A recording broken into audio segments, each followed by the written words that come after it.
Hello, good morning. Today I'm recording the lecture for fourth week, Technology and Politics. And we have two recommended readings for this. Recommended reading number one is about Langdon Wiener's Two Artifacts Have Politics. So this reading, this article, even though I already sent you an attached version, this article is also available in this book. I showed you this book in my first recorded lecture as well. So here there are 10 different articles published by Langdon Weiner. So, and here is the article, Do Artifacts Have Politics? So, and this article is very fascinating, a little updated than the one that you have. I sent you the original version. And this article gives a lot many examples. And then there are a lot many discussions about this. And so it is one of the very influential articles when we talk about technology and politics. And the other one is about and politics. Even though the article, The Politics of AI, Democracy and Authoritarianism in Developing Countries. Even though the article in the main body of the text, it says it's not focusing more on politics, but talking about how countries are prioritizing the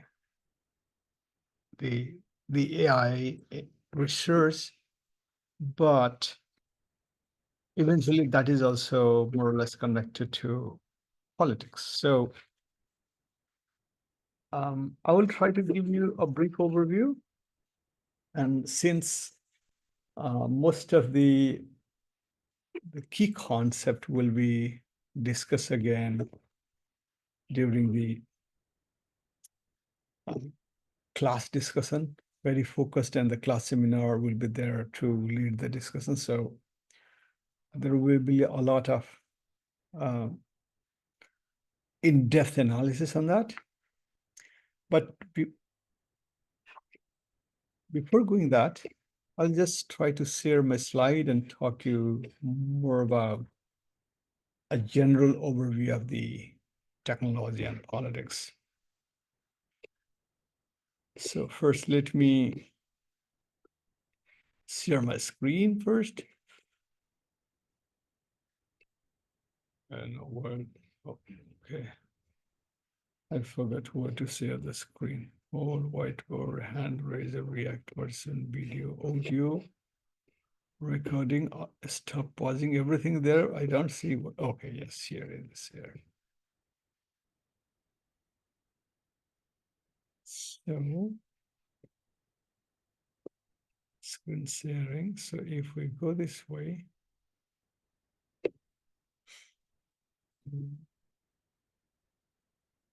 I don't know, maybe this is the good way to go, or let me check another way.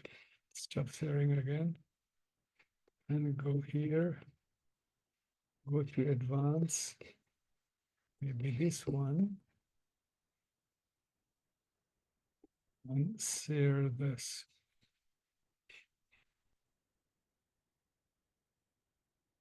Portion of the screen. Oh no,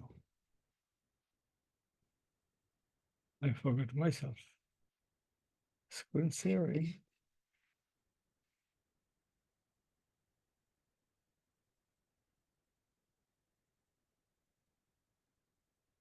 If I go this way, what happens here? It is asking me to find out the presentation here. Just give me a second. Technology and politics. It's not allowing me to share this screen. I don't know what's wrong here. Okay, I'm going with this one. The same. The very traditional method. Okay.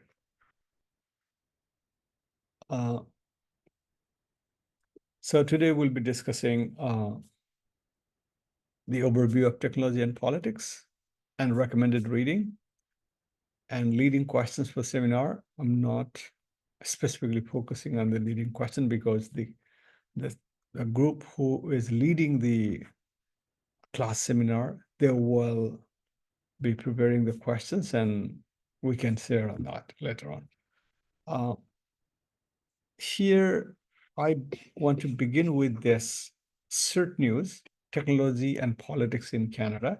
So once you watch it, and you will understand how technology and politics China are playing vowed retaliation, both in Beijing, where a spokesman accused Canada of violating free trade rules, and in Ottawa, where Beijing's embassy accused Canada of acting in collusion with the US to suppress Chinese enterprises. They will want to punish us, to show to other countries that if you dare to oppose China, that you will suffer consequences. But at the same time, their room to maneuver in terms of what they could select to punish us has been reduced.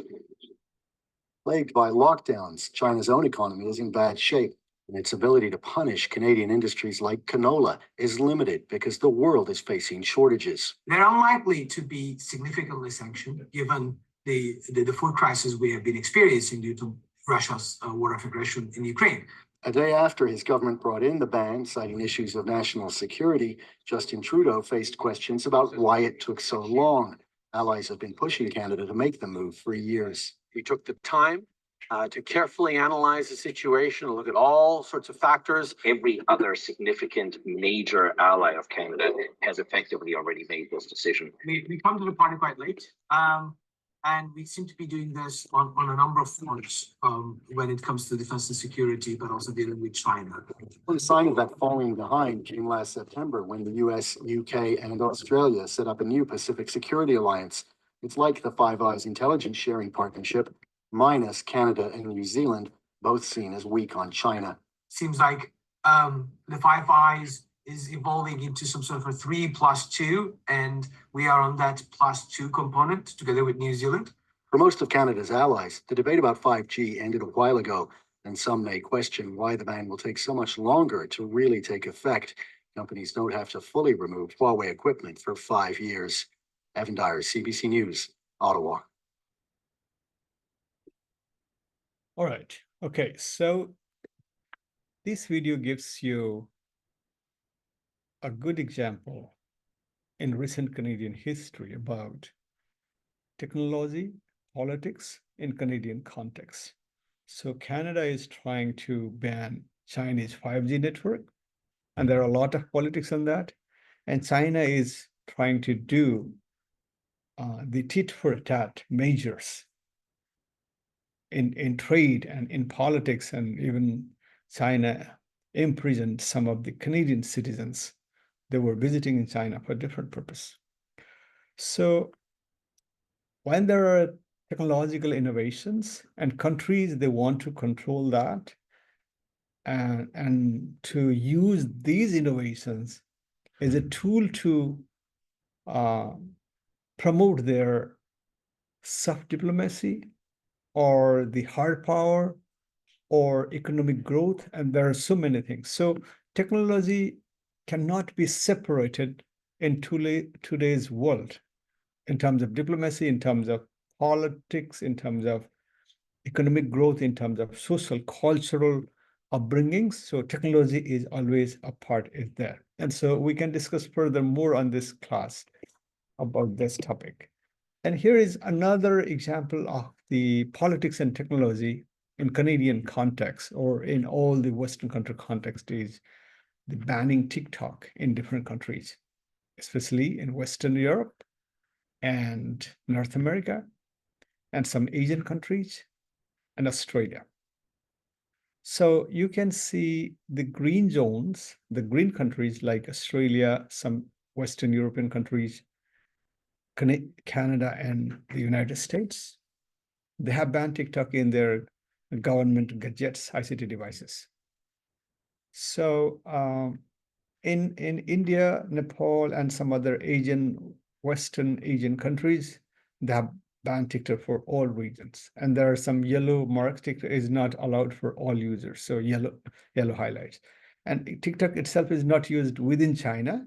Instead, there is Douyin. So they're using something different, and they created TikTok as international version. But Douyin and TikTok, they're sharing information to each other, as well as they're sharing information to the government, because this is mandatory to provide the access to those data to the Chinese government. And there is another similar other devices like Kaspersky. This is the antivirus software, very popular across Western countries as well. And this is originated in Russia.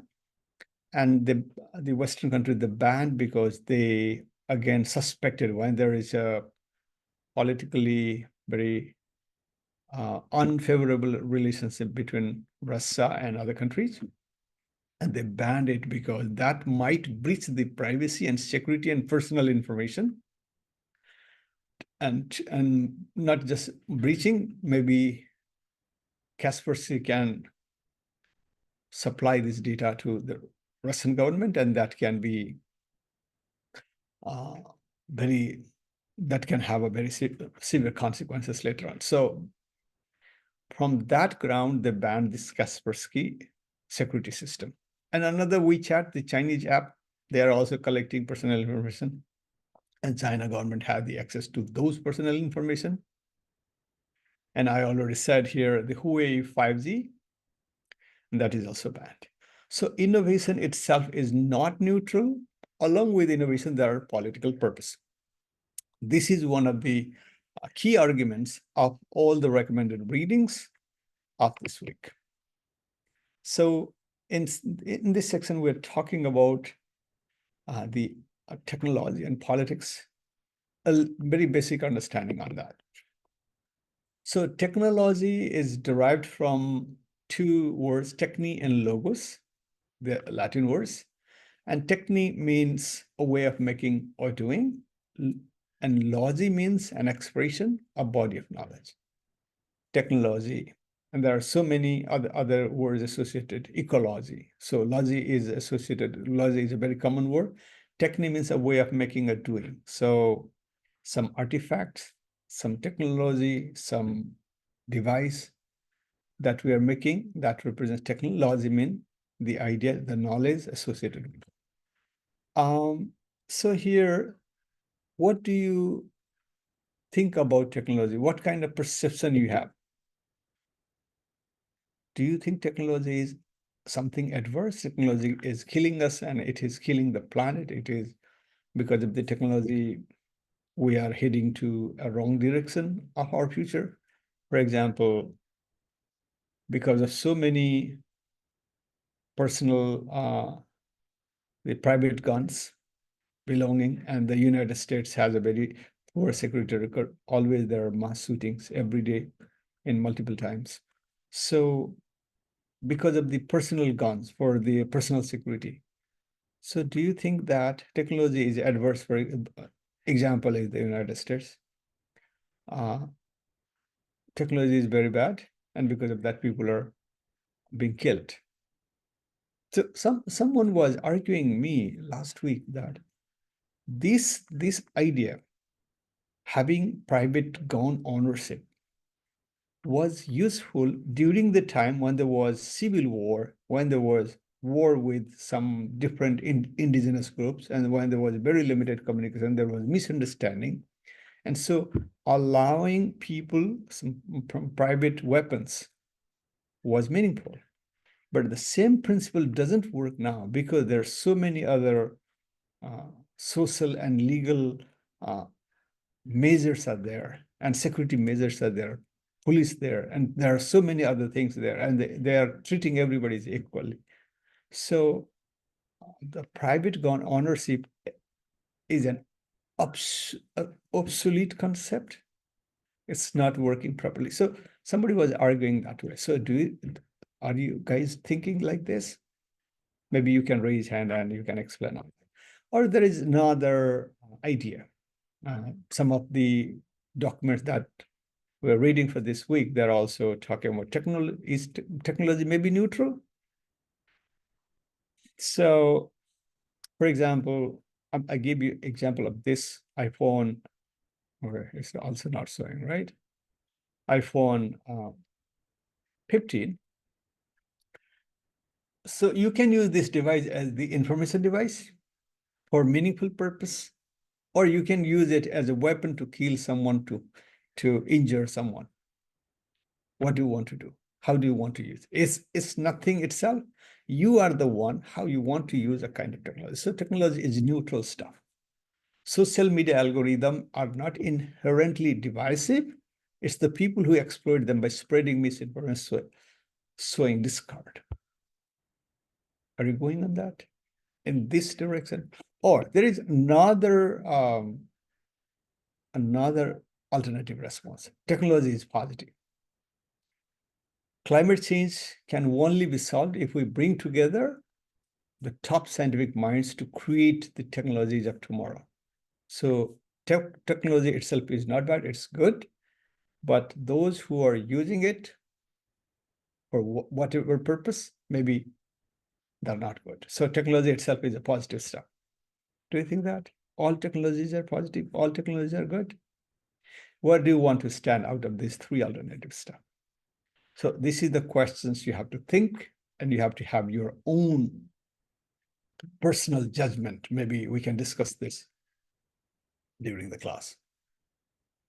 And furthermore, there are some additional ideas based on the recommended readings and based on the external readings.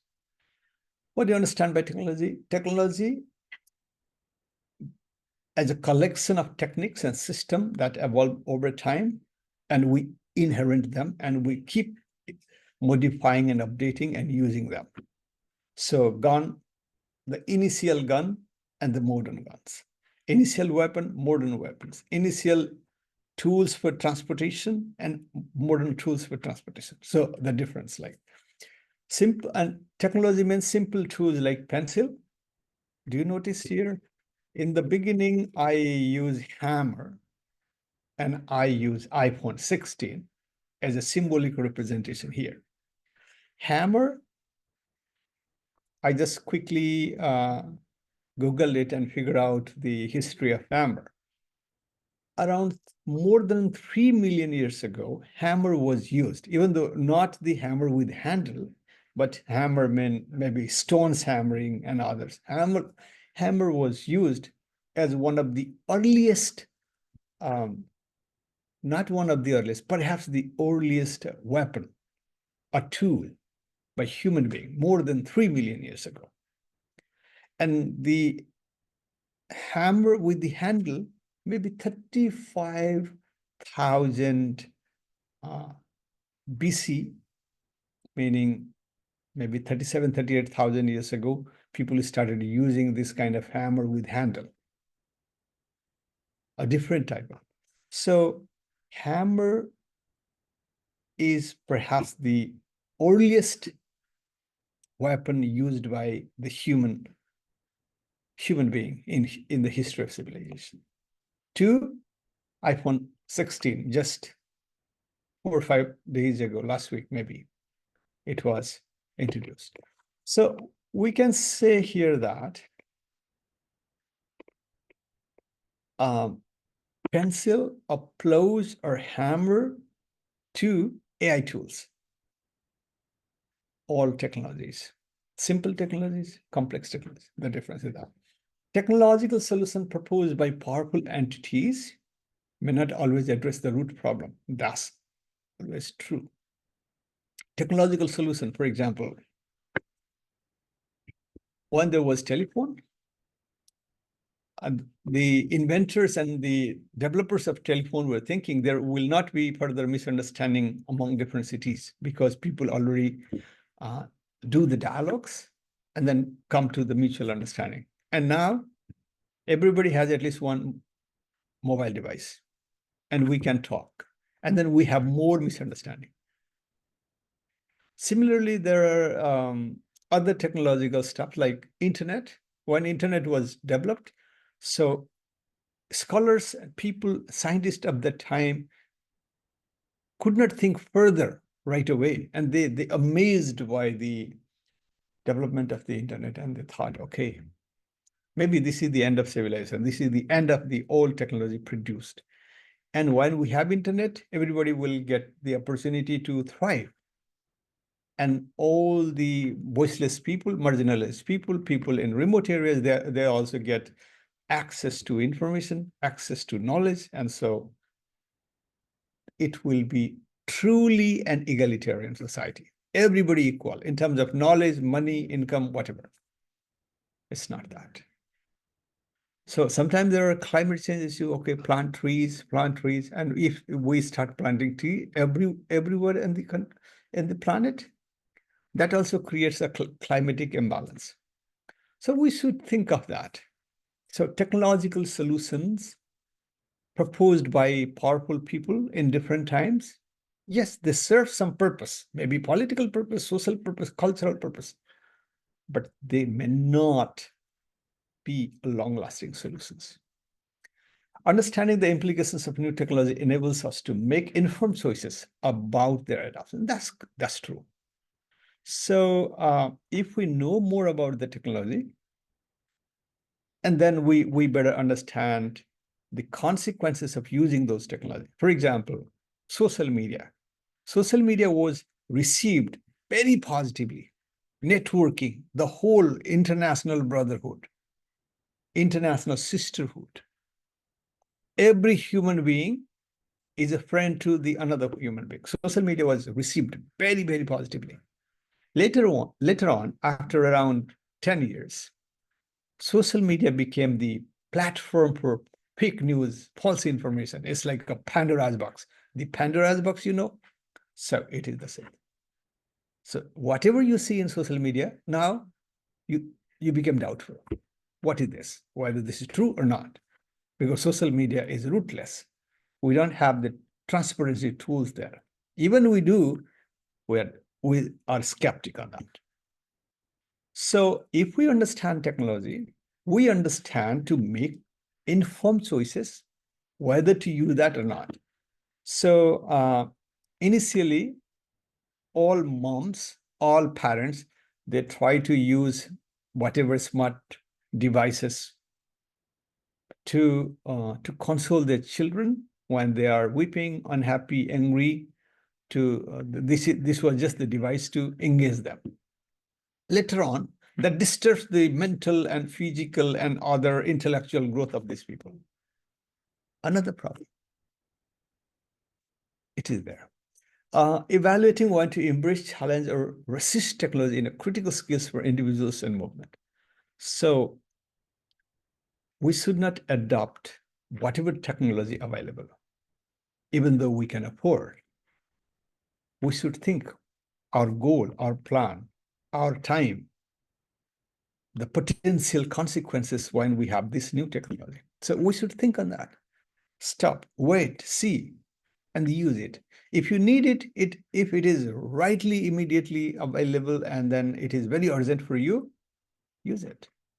But if it is not urgent, think it, if it is useful for you. Because it can repurpose your goals. And so here are some questions, very important questions. So I have provided the link of the original source of these questions in the notes of the slides. So once I upload the slide, then you will see these resources of those original sources of this information. Who decided we needed this particular technology? Sometimes government enforces us. Canadian government said, don't use TikTok on government device. Who decided? So authority, or parents, or you yourself, or some third party, or some risk factor. So whatever. Who designed it? If it is designed in China, so for example, whatever toys with some kind of chips, or whatever some kind of complex technology stuff coming from China or Russia or some other country that Western countries are doubtful with, they try to resist that. 5G technology. What's wrong with the 5G technology? even if it is built in China. But they're not imparting that, saying, oh, there can be some kind of spyware, and then they can collect our information. Who is the technology designed for? Who are the target audience, users? Children? So there are some scandals that some companies who produce these kind of different kind of goods for children, and they're using some kind of chips inside that to monitor to monitor the children's activities.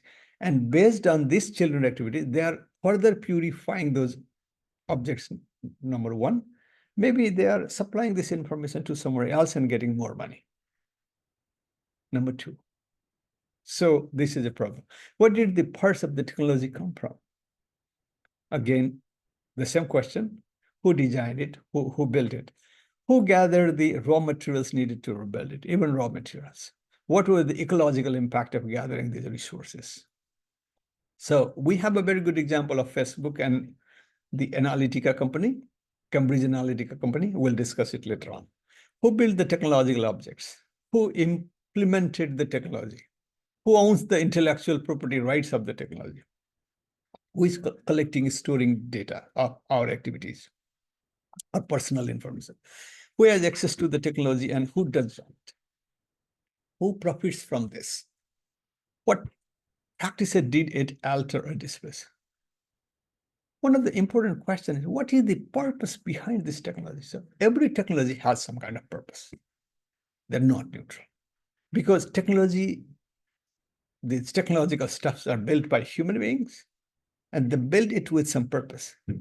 There's sometimes neutral purpose, social purpose, cultural purpose. There's sometimes political purpose.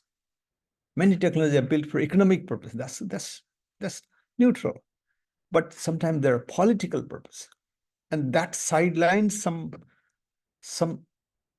segments of society, and that promotes some segments of society. We'll discuss it further.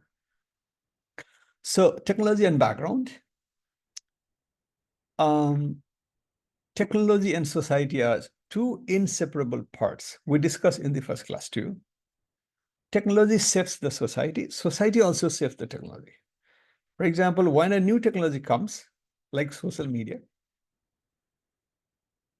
people's behavior, children's behavior, youngsters' behavior, old people's behavior changed. Some segments of people's hugely influenced by social media platforms and drastically changed. Some segments of people may be less influenced by social media, little change, but everybody is changing. Number one, social media changes this social behavior, number one. Society also changes the social media. Facebook is not what it was when it was in 2005-06. Because society's feedback is going there, and then it is evolving, developing, redeveloping, branding, rebranding, privacy, copyright, other issues, and so many stuff. So society and technologies are inseparable. They are communicating, they are sharing feedback, and they're improving. Its technological advancement has brought both opportunities and challenges. So all technology are there. There is no advanced technology without any harm. If you misuse it, there is harm. If you use it, control it properly, then there is opportunity and benefits. All technology, atomic weapon, to internet, to AI tools, to these iPhone 15, 16, whatever, smart devices, all. The plus side, minus side. How we relate to technology today will influence future generation experiences and choices. So whatever technology we choose and we are influenced, that's fine.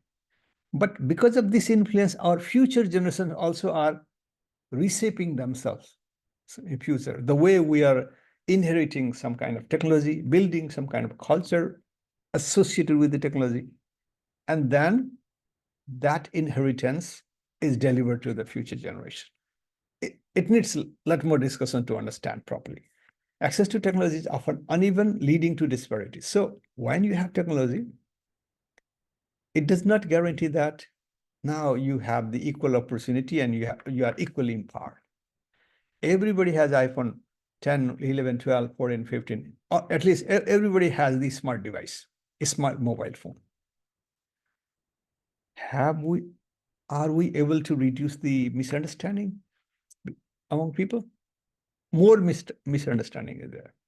Everybody has the access to computer, access to internet, for example, within Canada, let's say everybody, maybe 98%, 99%. The disparity between rich and poor people is eliminated now? No. It is as it is. Those people who could use this technology to eliminate their poverty, yes, they're going ahead. But those people who couldn't use it properly are using for some other purpose, and they are still there. So the concept of digital divide, the gap between people who can or who cannot have access to ICT devices, ability to use those ICT devices and produce content and develop their livelihood. That's missing. So technology itself is not the magical rod that once you have technology and every problem is solved. No, technology is some additional stuff, an artifact. This is your ability, your skill, and your commitment, how you want to use it and how you want to transform your livelihood by using this stuff.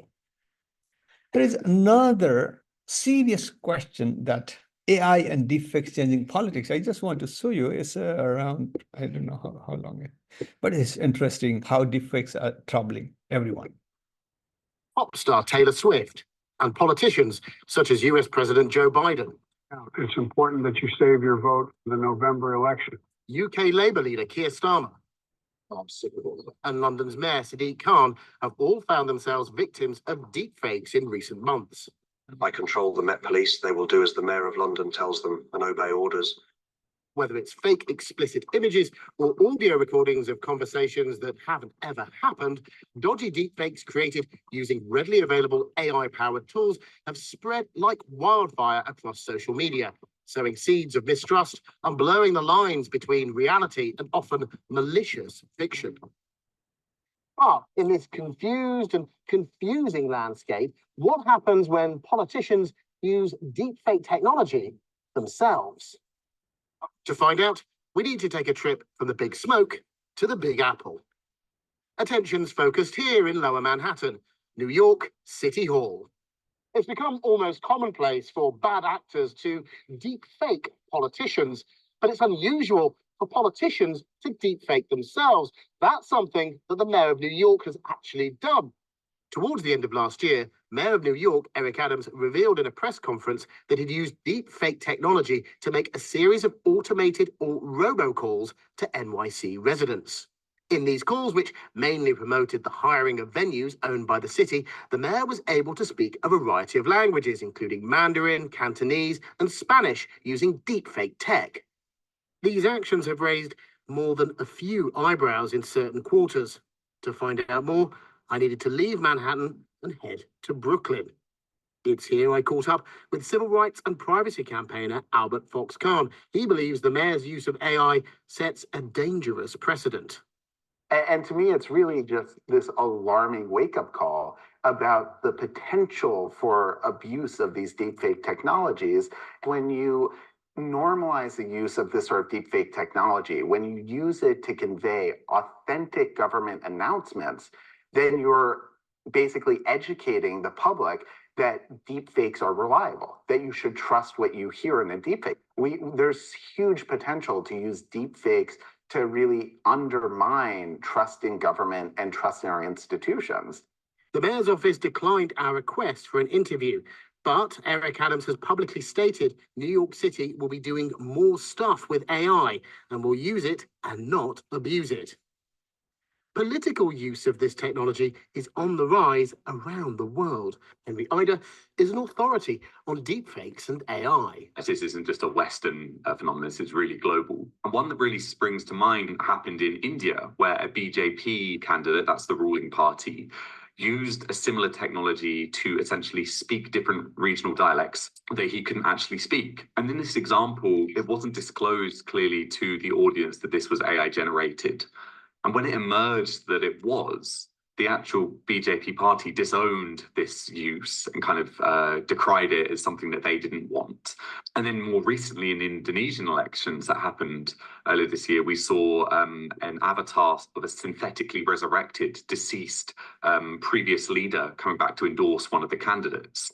President Indonesia. But in the Argentinian elections late last year, we saw both candidates using AI-generated images to depict the opponents as either weak, but also to embolden themselves, making them look like heroes or strong men. My concern, I guess, is that if we do start to see politicians really embracing this, and this becoming a much more high-volume form of political communication, it will lead to increasing distrust in media of politicians more broadly. There's an estimated 2 billion people voting in elections across the globe this year. The stakes have never been higher when it comes to determining political fact from fake.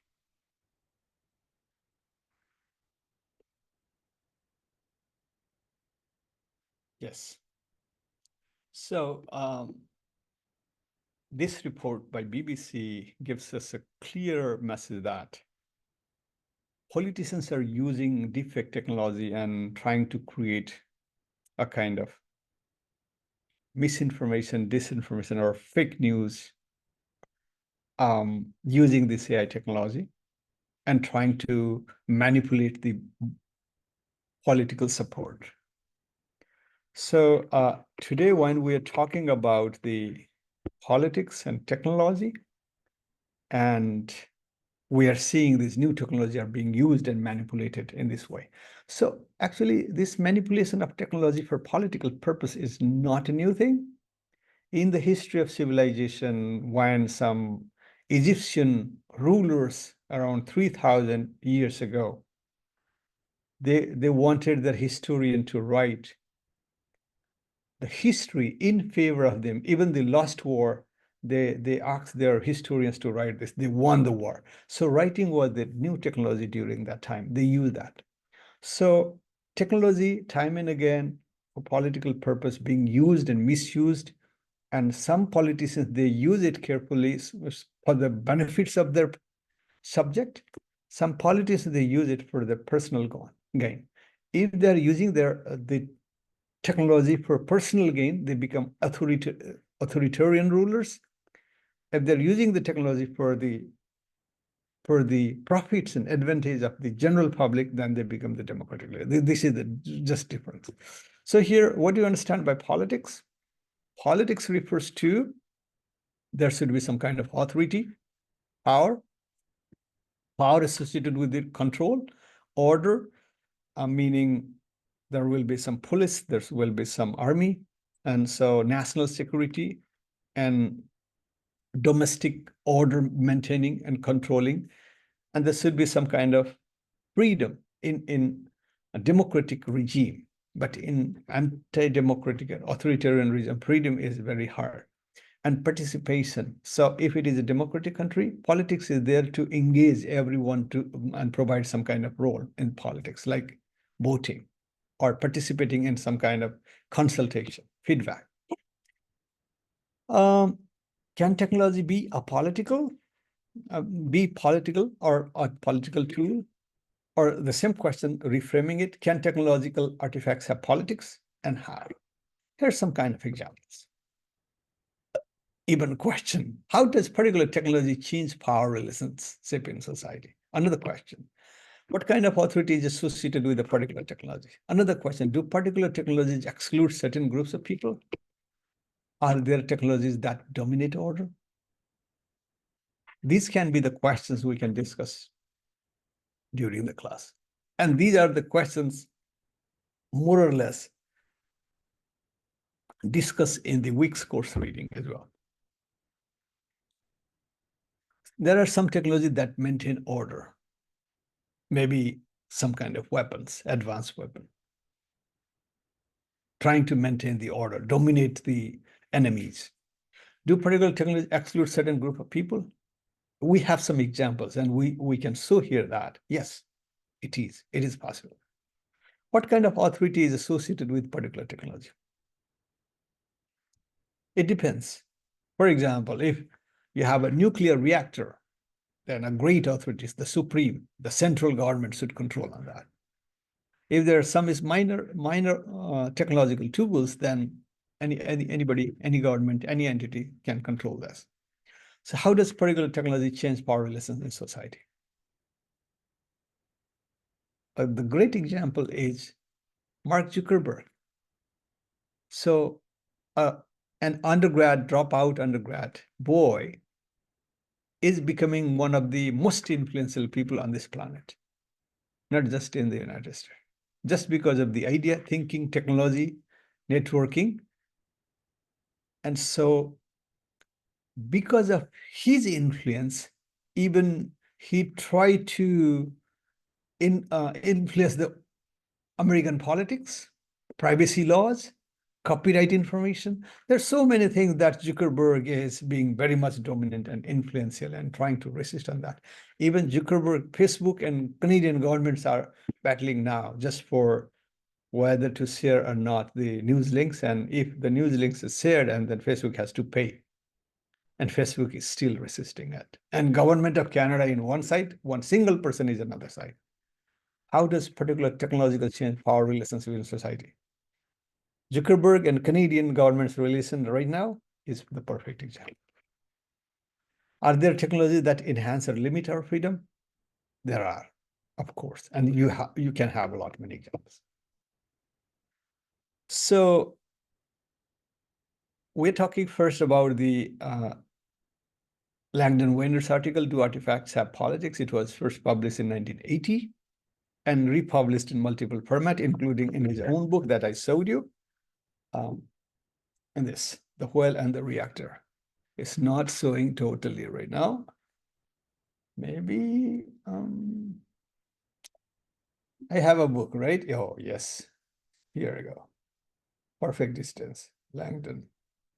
The Whale and the Reactor. Anyway, I will send it the picture.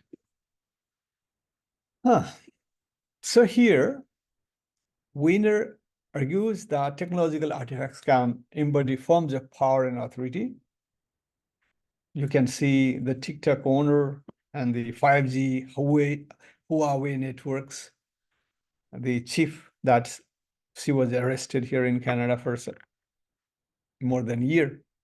Invention, design, arrangements of specific technical devices, system becomes a way of setting an issue in the affairs of a particular community. So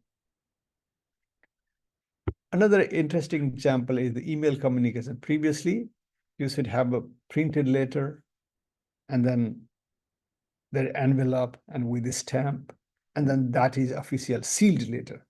That is official. Now, an email is official.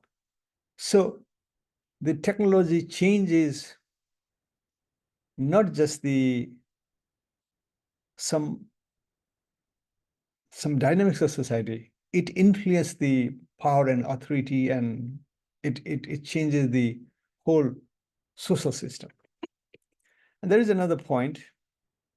I took some part of the point from the book. Inherently political technologies. There are some technology, according to Weiner, there are some technology, they have some political purpose. So this is why Canada, United States, they're trying to resist and they're stopping the 5G network, because Huawei is not a neutral company. It's coming with a political purpose, trying to collect the information of the American or Canadian people and then provide it to the Chinese government. And then that can have further other consequences. Man-made systems that appear to require or to be strongly compatible with particular kind of political relationship. And here, people have politics, not things. Yeah, this is general understanding. So when people have politics, not things, and when people build some kind of technology, they put this kind of purpose there. They decorate these artifacts with some kind of political stuff. So the key arguments of the article of Langdon Weiner are technological artifacts are not neutral. Even though we are thinking people have politics, not things, but he counter argues on that and he challenges this idea, saying technological artifacts are not neutral. They can embody and reinforce power structure, affecting social and political arrangements. So some technology can be intentionally designed to achieve some political objectives. And he gives the example of Robert Moses Low Bridge in New York. And some technologies like nuclear power inherently require centralized authoritarian control due to their nature. Otherwise, it can destroy, create a huge, serious consequence, limiting flexibility in political arrangements. And here technologies shaped by social, political, and economic forces. I mean, technology and society are the two-way communication, like two-way communication. And so technology influenced society, society influenced technology.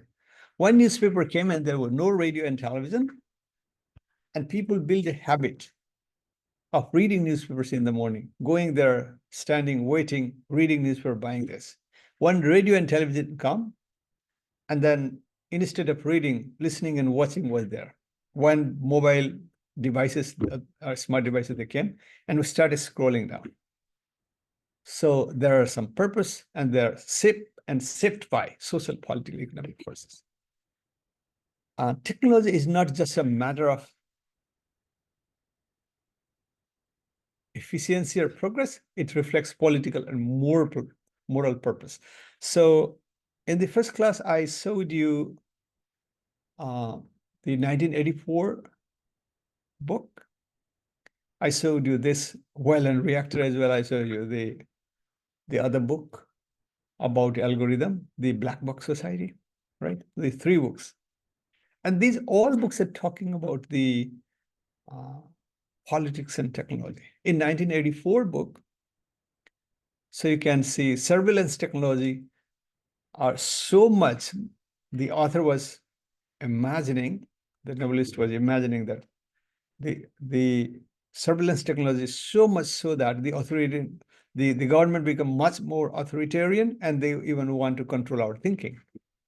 And so agenda setting theory says,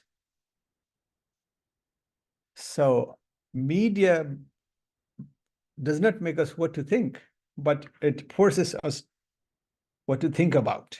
So in general, it gives a background, a picture that where we are going to discuss about. So media gives, when media agendas are there, one by another, the agenda setting theory say that most of the people, when they meet together, they start talking on the same issue, what is in the priority of the media.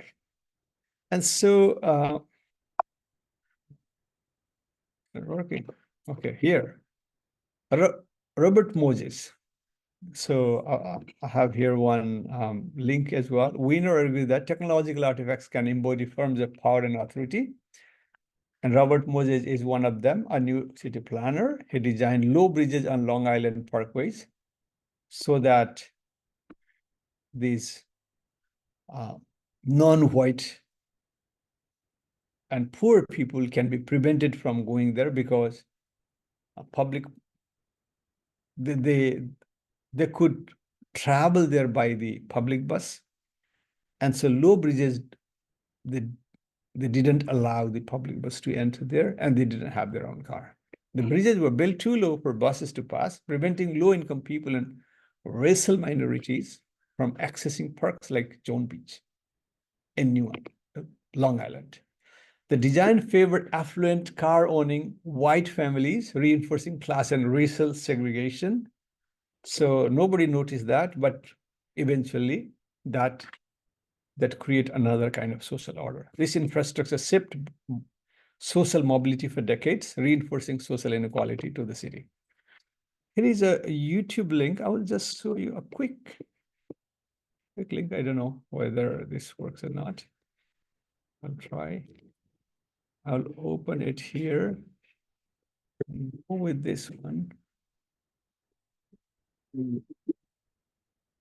So it's not working, but I will show you again. Ah,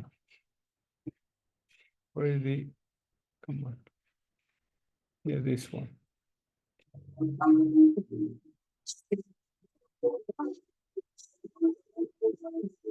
There is no choice.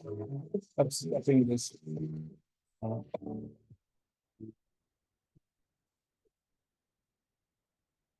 Okay, just a few minutes. I will show you here.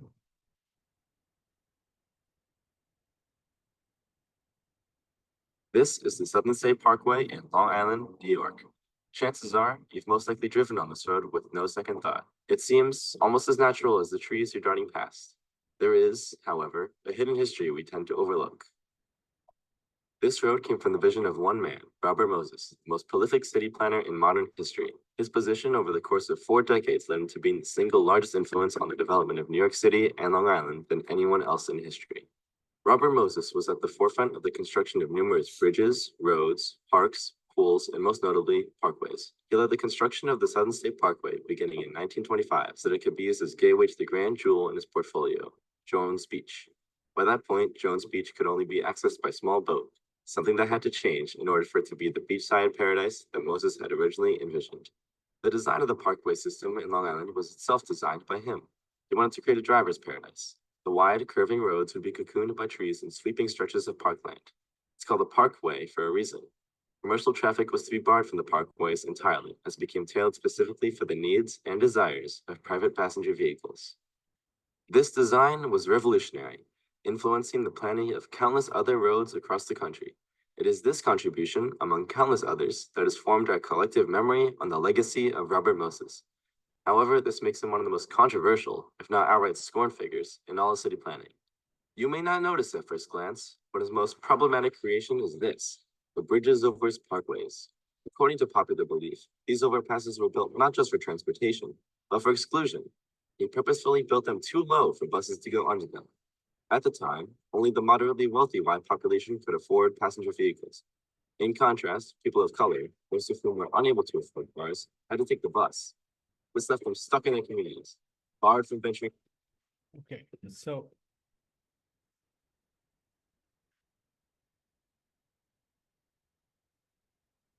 you got the idea. So why these bridges were built so low? And Robert Moses wanted to exclude some segments of society, being representing and favoring one segments of society, white people, and then marginalizing others further because of this kind of technology. So see the picture there. And so, and this idea that technology are built with some purpose. So these bridges, these low bridges were built with some political purpose, a racial purpose, and they were trying to reshaping the social order, right? And in social mobility for decades, reinforcing social inequality in the city. Here is the link. You can watch rest of the video. There is another case, McCormick's Reaper. This is also an example from the same article. In the 1980s, Cyrus McCormick introduced a machine, Reaper machine. And it was very expensive, $500,000 at the time. Used not for efficiency, but to break the power of skilled unionized workers. And these machines were introduced and forced to use because it has a political purpose, because there were some very powerful union workers and they were demanding for some additional benefits, money, and increase of the salaries. So when the Reaper was introduced, and by having very limited people, the production was increased further, and the expense was saved. And eventually, within 3 years, the union and workers' movement was completely collapsed because people became unemployed because of that. And so this machine was used. I don't know why this was developed in the beginning. It is very expensive. Only rich people could afford, big farm could afford. And then this dismantled the job of most of the union workers, and the union protest was completely dismissed. So despite producing inferior products at a higher cost, because these machines, when they have to use these machines, and the production, the production system was a little changed, the chemical system, and then seeding system was a bit changed, and then low quality, low tasty food, the production for harvested. Despite that, the machine was a game changer, and the whole the political purpose was served because of that. And Haussmann streets of Paris during the Napoleon Bonaparte, Paris was widened. Paris streets were widened, and the Paris were modernized massively. And we didn't notice the purpose in the beginning. Paris was wide, the streets were widened, and Paris was modernized. But in the name of this modernization, during that time, there were people coming to protest against the monopoly rule of Napoleon Bonaparte. And to serve the political purpose, Bonaparte wanted to dismantle this kind of protest. And so all the streets were widened, and then without any kind of barricades and control, so that immediately the security forces and the French army can come and they can control the situation. So for that purpose, the city streets were widened then. Otherwise, there used to be some barricades, and people can use those barricades so that they can prevent the coming of the security forces. So during then, it was widened for the political purpose, served the political purpose, even though later on that is beneficial to Parisians and other tourists, those who visit Paris for the wide streets are always attractive. So the change to Paris urban structure had long-lasting effects on the city's social and political dynamics. And California's mechanical tomato harvester. This harvester also has similar kind of implications like McCormick's Reaper, but McCormick Reaper has immediate political purpose. And this California's mechanical tomato harvester, they're also expensive, $50,000 per one. And this was developed by the University of California researchers. And what this did is, this was a very popular machine, but because it was expensive, no individual small scale farmers, they could purchase it, and only very big companies, big farmhouse, they could purchase this device. And because of this, again, very few people can produce, collect, harvest all the tomato productions. And because of this device, within a decade, almost 32,000 workers lost their jobs. And it created a kind of social inequality. These poor people became further poor, and this rich farming company, they spent less money and produced more tomatoes and sold more and make more profit. So this device created social inequality and even helping poor to be further poor and making richer profitable further. So this is one of the examples of how technology reinforces economic concentration, favoring big and rich people and marginalizing poor further to the further poor situation. And here I'm giving, these are not the examples from any of the articles. I'm giving article of Facebook, example of Facebook, and giving examples of another Hyperloop project, if you are familiar with. Facebook has a kind of algorithm, and this algorithm prioritizes certain type of content. And Facebook is hugely accused of influencing American politics during 2016. And Facebook is accused of selling individual users' data to British Cambridge Analytica company. And Cambridge Analytica company was working to favor Trump's presidential election campaign. And because of that, Trump was elected. So this is all behind the story stuff. And Facebook was one of the part of this. And Facebook knew this idea. Facebook intentionally sold that information. Facebook got a lot of money and benefits from Cambridge Analytica. So this is whole cycle. So it collects vast amounts of users' data, often reinforcing political divisions and manipulating voters. And now Facebook has more than 2 billion users, even close to 3 billion. And Facebook's global dominance gives significant political power, and it challenges the privacy laws. It challenges the copyright laws sometime in American Congress, in European Parliament, in elsewhere, and even Canadian Parliament and government and Facebook are battling right now. Facebook can reinforce digital divides where certain people benefit more, and Facebook facilitates the creation of the echo chambers, meaning rich people are becoming richer, poor people are becoming poorer. And the Hyperloop project, the project has another political purpose. You knew the Facebook political purpose, right? So Facebook tied with Cambridge Analytica, and Cambridge Analytica has a purpose to help promote Trump campaign and to help him win. And they served the purpose, they got the money, and this is all.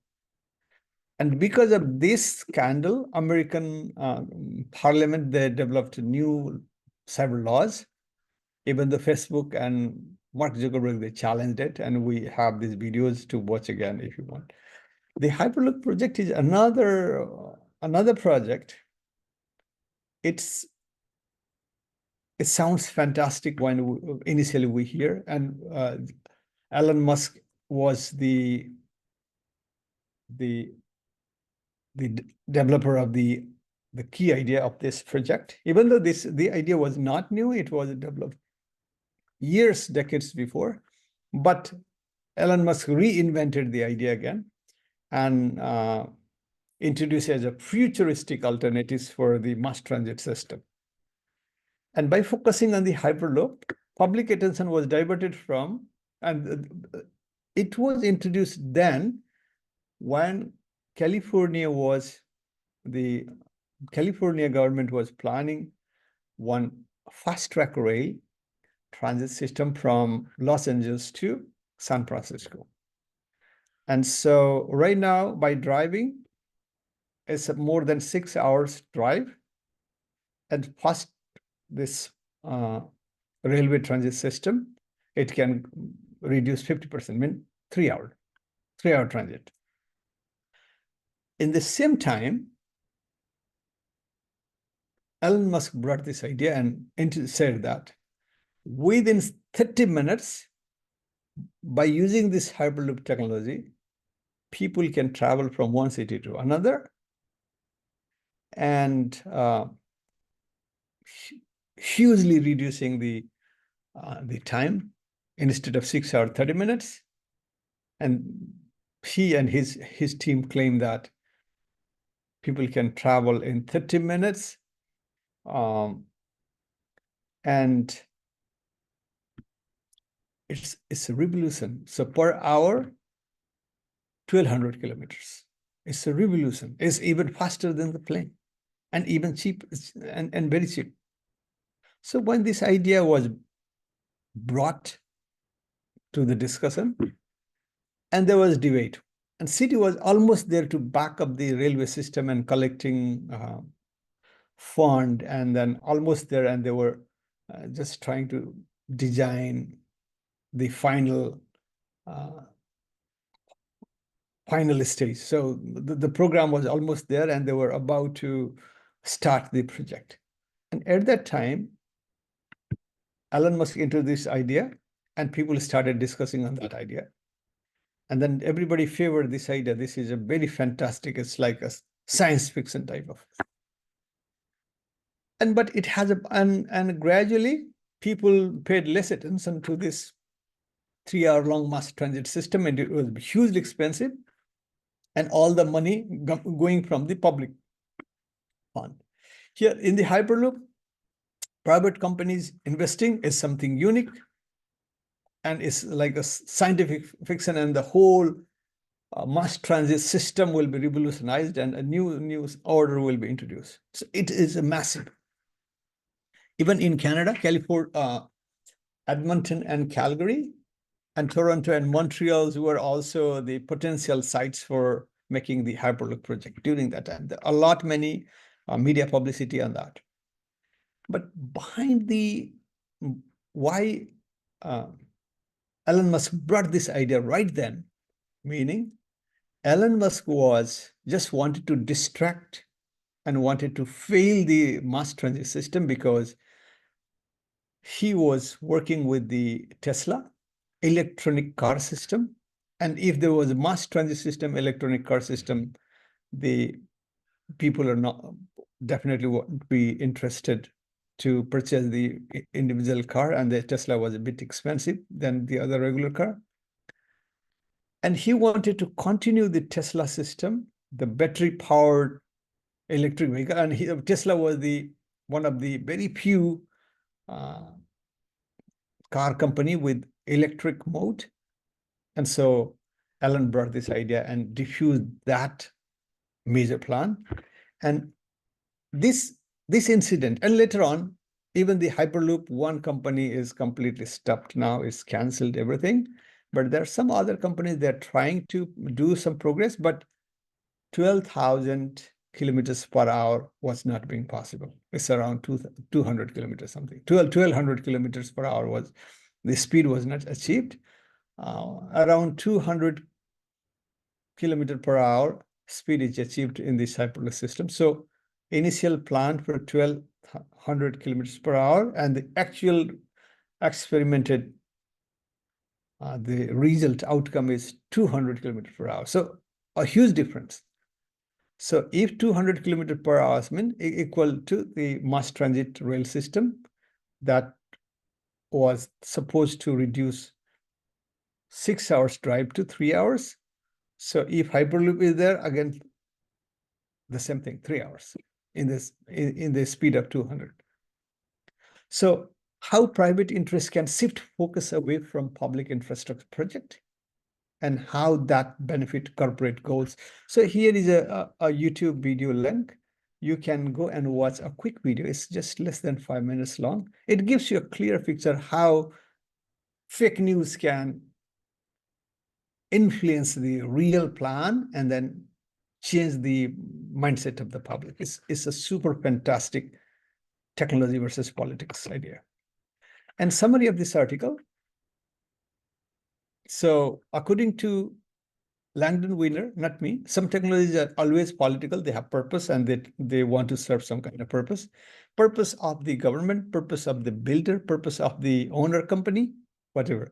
Some technologies are linked to specific political structure and to make authoritarian controls, like AI tools. These AI tools are used by these authoritarian countries. Now they are investing a lot of money to control intellectual property, to control people's privacy, to control. There are so many things for the sake of the government's benefits. And these private business companies also are doing the same thing. They are trying to control all these. Some technologies can be designed with different social consequences, while others, like nuclear power, leave little room for flexibility in their political. So nuclear power plants, they need authoritarian control. It cannot be democratic and participatory because it can have a huge consequence. It needs a lot of money to control, right? Technologies can organize human activities and influence the social order for long periods.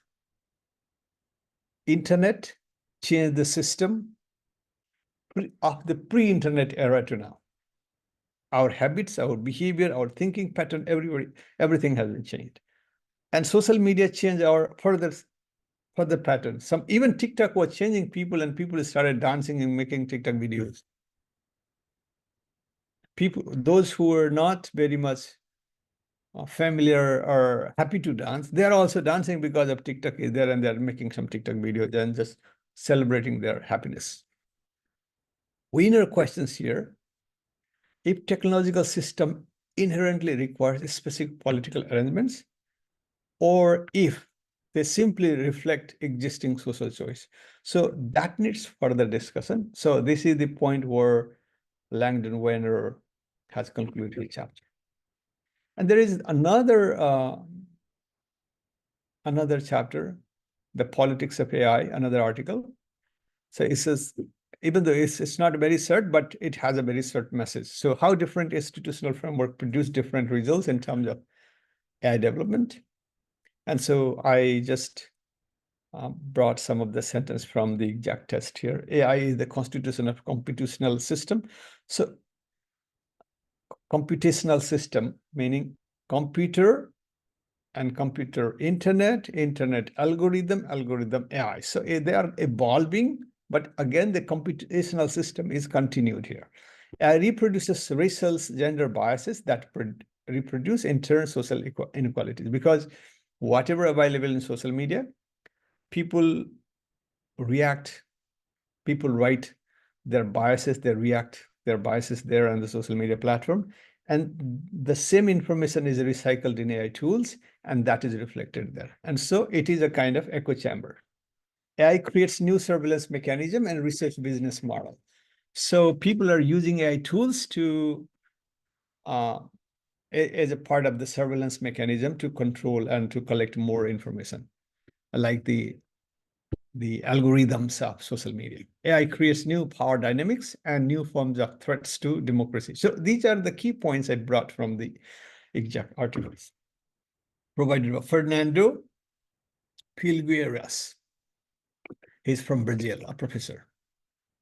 And I brought some of the key arguments from the book, as well as the key sentences from the real text. Maybe this is helpful for you to reinterpret the idea. AI is politically motivated. This guy also agrees with Weiner. And AI development and policies aimed at accelerating such technology are politically motivated, creating different policy design, conditions, and space. Authoritarian take advantage due to limited regulatory barriers. Again, I provided quote there. AI used for surveillance and control in authoritarian states. Authoritarian regime often neglect ethical issues in AI development. So the central message here is that everybody is investing in AI. AI is the big buzzword in the market right now. And even democratic countries, authoritarian countries, all are doing. But they're finding so that authoritarian countries are getting more advantage of the AI development because they don't have privacy laws, or government can directly intervene privacy laws. There is not any democracy. Government is so focused that whatever government can do. And so when there is no ethical issues, no privacy issues, no copyright issues, and then they can experiment with AI tools farther, faster than the other democratic countries. So this is the idea they were discussing here. Major issue discussed, different government, democratic government, authoritarian government, they all are working on AI and developing AI policies. AI is frequently used by authoritarian governments for surveillance purpose. And the lack of regulatory barriers in authoritarian regimes facilitates data collection and AI development. Especially, he gives example of Saudi Arabia, China, and Russia. Key finding, Russia, China, and Saudi Arabia are investigating a lot on AI as a viable tool to control the censor and for moral reforms. Authoritarian governments tend to find fewer barriers. They don't have much challenge. They can experiment or whatever they want. But the democratic government have to think a lot. And there is no regulatory barriers like here in Canada and the United States and Western style democratic system. Different political regimes produce different AI development outcomes and their purpose. So why they want to use AI? I mean, more surveillance, authoritarian countries. So conclusion of this article, political characteristics can be built in technology, and so is AI tools. According to Weiner, this is the conclusion of both. So according to Weiner, we all have such deep faith in technology that we are not readily convinced that it has its own. So whatever technology we find, we believe that, oh, this technology is good and for a good purpose only.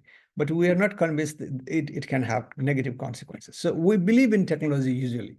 That is called technological somnambulism. This is another particular term. Somnambulism in unknowingly, we are going towards the in favor of technology. It's like a technological determinism, but it's more kind of indirect. People are being influenced and falling in the trap of the subnabulism. So this is the particular term the Langdon Winner discusses here, technological subnabulism. So you can figure out. Technological devices are not merely aids of human activity, but powerful force that gives meaning and direction to our lives. So technological devices not change something, but the whole behavioral thinking knowledge pattern. So it's a serious thing. We adapt technology without understanding the principle. See again this sentence, purposes and consequences of this technology.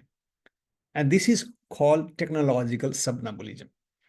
AI tools can be used for political purpose, spreading fake news, misinformation, disinformation, deepfake videos that I showed you before, producing deepfakes to confuse the target audience. Okay. And that's all.